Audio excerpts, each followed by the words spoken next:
Bismillahirrahmanirrahim. Alhamdulillahi rabbil alamin. Assalatu wassalamu alaika ya sayyidi ya Rasulullah. Khudh biyadi qallat hilati adrikni. Berpengharapan baik kepada Allah disebut roja. Diterangkan bahwa suatu ketika Al-Alla bin Zaid bertamu ke rumah Malik bin Dinar. Ia melihat Syahr bin Hausyab berada di dekat Malik. Pada suatu kesempatan Al-Alla berkata kepada Syahr, mudah-mudahan Allah merahmati engkau. Berilah aku nasihat, maka Allah akan membekalimu. Syahr berkata, ya, bibiku Ummu Darda pernah bercerita tentang sebuah hadis dari Abu Darda yang diperoleh dari Rasulullah sallallahu alaihi wasallam. Hadis itu menceritakan tentang bagaimana Jibril mengajar beliau sallallahu alaihi wasallam. Tuhan kamu sekalian berfirman, wahai hambaku, jika engkau beribadah kepadaku, berharaplah bertemu denganku dan tidak menyekutukan sedikit pun padaku, maka aku akan mengampuni dosamu. Sekalipun kamu datang dengan membawa dosa sebesar bumi, aku akan mengampuni dan tidak mempedulikan. Berita yang disampaikan Jibril kepada Rasulullah sallallahu alaihi wasallam mengandung harapan bagi orang beriman. Sehingga tepatlah para penempuh jalan sufi jika ia mendaki tangga hakikat dengan memasang harapan agar bisa bertemu Allah. Menempuh jalan sufi dimulai dengan taubat. Di dalam taubat terkandung makna rasa takut. Seseorang yang bertaubat karena ia merasakan beberapa ketakutan. Taubatnya orang awam karena takut terhadap ancaman siksa. Taubatnya orang khawas karena takut jauh dari Allah. Di dalam taubat juga terkandung harap. Harapan itu ialah ingin mendapatkan ampunan dari Allah. Sedangkan harapan bagi orang khawas ialah ingin mendapatkan derajat kemuliaan di sisi Allah.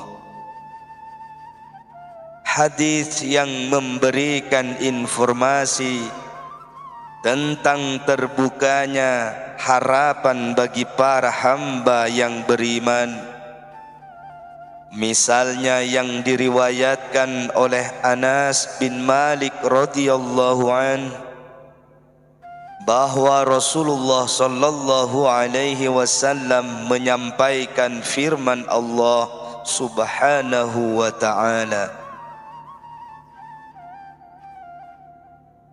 wahai malaikat, keluarkanlah dari api neraka orang yang di dalam hatinya terdapat iman meskipun hanya seberat biji kurma. Allah Subhanahu wa ta'ala juga berfirman,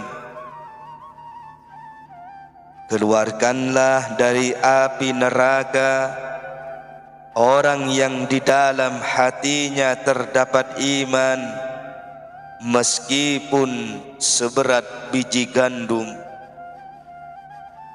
Setelah itu Allah menegaskan, demi kemuliaan dan keagunganku, orang yang beriman kepadaku meskipun satu detik di waktu malam atau siang, tidak akan aku jadikan seperti orang yang tidak beriman. Hadis riwayat Bukhari. Sejauh manakah seseorang dikatakan memiliki sikap roja? Menurut Syekh Al-Kirmani, tanda roja adalah kebaikan taat. Jadi orang yang mempunyai harapan dan prasangka baik kepada Allah, tentu sikap dan akhlaknya senantiasa dihiasi oleh amal taat. Abdullah bin Khubik berpendapat bahwa roja itu dapat dibedakan menjadi 3 hal. Pertama, orang yang mengerjakan pekerjaan baik dan berharap dapat diterima. Kedua, orang yang melakukan kejahatan lalu bertaubat dan mengharap ampunan. Ketiga, orang yang berdusta dan tidak mengulangi kedustaannya lalu mengharap ampunan.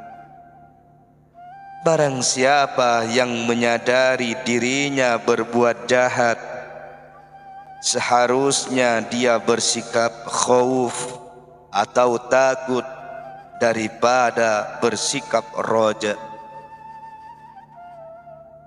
Seseorang belum dianggap roja jika ia masih meragukan kemurahan Allah. Jika di dalam hati telah tertanam roja, maka haruslah didahului dengan i'tiqad bahwa Allah itu sangat pemurah. Dengan demikian, ia akan berusaha untuk menjadikan hatinya berlemah lembut dan berprasangka baik sehingga terasa ada kedekatan dengan Allah. Ulama-ulama salaf di zaman dahulu memiliki sifat roja dan rasa khauf kepada Allah. Rasa khauf itu karena kecemasannya, jangan-jangan ibadahnya tidak sempurna sehingga masih belum mampu memenuhi kesempurnaan dalam pengabdiannya kepada Allah. Ka'bul Ahbar radhiyallahu an berkata, demi zat yang nyawaku di tangannya, aku menangis karena takut kepada Allah, sehingga mengalir air mata pada kedua pipiku. Ini adalah sesuatu yang sangat kucintai atau kugemari daripada bersedekah dengan sebuah bukit emas. Yahya bin Muaz berkata, barang siapa yang menyembah Allah dengan rasa takut secara murni, tidak dengan harapan, maka ia tenggelam di dalam lautan bertafakur atau berpikir. Barang siapa yang menyembah Allah dengan harapan secara murni, tanpa disertai rasa takut, maka ia berjalan di padang pasir ketertipuan.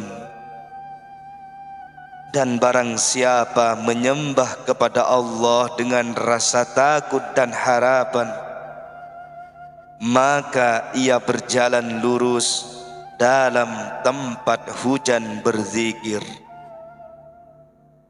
Hujjatul Syekh Imam Al-Ghazali berkata, sesungguhnya tempat kembali itu adalah Allah.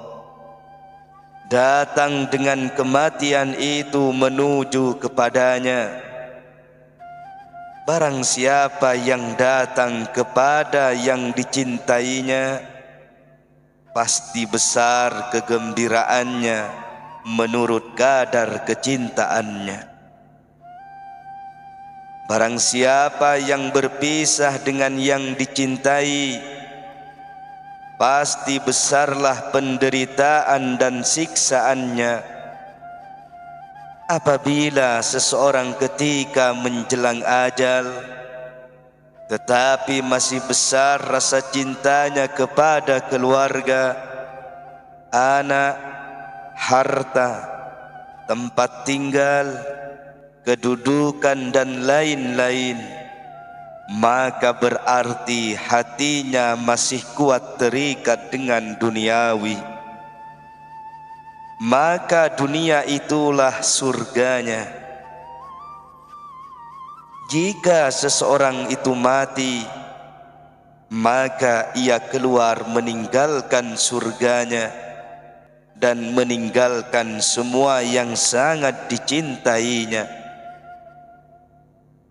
Dalam perjalanan setelah kematian, ia tidak akan pernah bertemu dengan surga dan tidak pula bertemu dengan Allah Subhanahu wa ta'ala. Bertanda ia mengalami nasib buruk yang tiada pernah berakhir. Berbeda dengan orang yang ketika ajal lebih mencintai Allah dan rindu kepadanya, maka hatinya sama sekali tidak terikat dengan duniawi.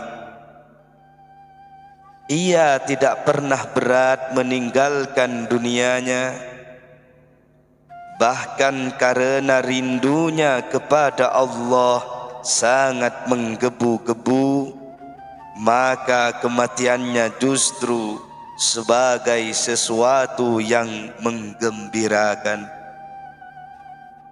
Ia mati bagaikan terbebas dari penjara untuk menuju surga dan menuju pertemuan dengan yang dicintainya. Sesungguhnya tempat terkabulnya doa hanyalah berusaha mencintai Allah. Inilah harapan dan prasangka baik kepadanya. Dalam pandangan sufi, hal itu tidak akan bisa diraih kecuali membebaskan hati dari kecintaan terhadap duniawi, membebaskan kecintaannya terhadap harta, kemegahan, kedudukan, teman, sanak saudara, handai tolan, anak dan istri. Artinya, kecintaan terhadap mereka terkalahkan dengan rasa cintanya kepada Allah. Oleh karena itu, Rasulullah sallallahu alaihi wasallam berdoa demikian, Allahumma rzuqni hubbaka wa hubba man ahabbaka wa hubba ma yuqarribuni ila hubbika waj'al hubbaka ahabba ilayya minal ma'il barid. Wahai Allah, Tuhan kami, berilah kami rezeki, jadikanlah hatiku untuk mencintaimu, mencintai orang yang mencintaimu, dan mencintai hal-hal yang dapat mendekatkan kami kepada sikap mencintaimu. Jadikanlah kecintaan kepadamu itu lebih menyintai kepadaku daripada air yang dingin. Hadis riwayat At-Tirmidzi dari Abu Darda. Imam Ghazali menegaskan kuatnya harapan ketika menghadapi maut itu lebih patut karena dapat menimbulkan rasa cinta kasih kepada Allah, dan kuatnya rasa takut jauh sebelum mati itu lebih patut karena dapat membakar api nafsu syahwat dan melemahkan kecintaan terhadap duniawi. Oleh karena itu Rasulullah sallallahu alaihi wasallam bersabda, la yamutanna ahadukum illa wa huwa yuhsinu dhanna bi rabbih. Janganlah salah seorang di antara kamu mati, melainkan ia berbaik sangka kepada Tuhannya. Hadis riwayat Muslim dari Jabir. Allah Ta'ala berfirman dalam hadis qudsi, aku menurut sangkaan hambaku terhadapku, maka hendaklah hambaku itu berprasangka denganku apa yang dikehendakinya.